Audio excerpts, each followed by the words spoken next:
এভারকেয়ার হাসপাতালের সামনে আছেন সহকর্মী মনিরুল ইসলাম মিন্টু। সবশেষ তথ্য জানতে সরাসরি যুক্ত হচ্ছি তার সঙ্গে। মিন্টু, শোকাচ্ছন্ন সারা দেশ থেকে মানুষ কিন্তু এভারকেয়ারের হাসপাতালের সামনে যাচ্ছেন, সবাই আবেগতাড়িত হচ্ছেন এবং একটি অন্যরকম একটি পরিবেশ সেখানে আমরা জানি। এখন সেখানে কি চিত্র দেখছেন? বেগম খালেদা জিয়া বলেছিলেন, দেশে বাইরে তার কোনো ঠিকানা নাই, দেশের মাটি মানুষই তার আসলে সবচেয়ে আপন, এবং সেই দেশেই তিনি মৃত্যুবরণ করলেন।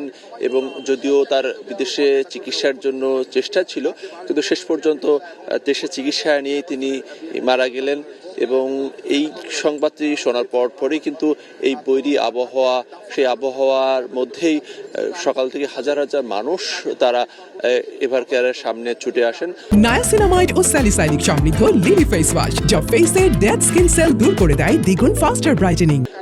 এবং শুধু বিএনপি নেতাকর্মী নয়, সাধারণ মানুষ দেশের দূর দূরান্ত থেকে এসেছেন শোক প্রকাশ করার জন্য। এবং যে আপসর নেত্রী, যিনি বিশেষ পরিস্থিতিতে গৃহবধূ থেকে রাজপথে, এবং সেই রাজপথে স্বৈরাচার বিরোধী যে আন্দোলন, সেই স্বৈরাচার বিরোধী আন্দোলন থেকে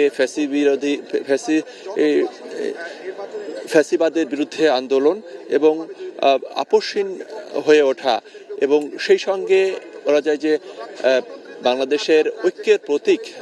যে সময়ে দেশে একটি সংকটকালীন সময় চলছে, তাকে ঘিরেই দেশের একটা ঐক্য প্রতিষ্ঠিত হয়েছিল।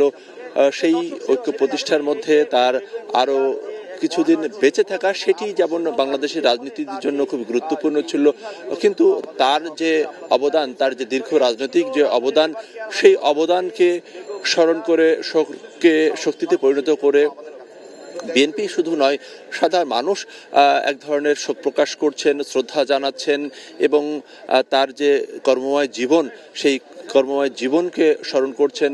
স্বাধীনতা, সার্বভৌমত্ব এবং গণতন্ত্রের জন্য তার যে অবদান, সেই অবদানকে স্মরণ করছেন। এবং আপনি জানেন যে তার যে মরদেহ, সেটি এভারকেয়ারেই রয়েছে। আগামীকালকে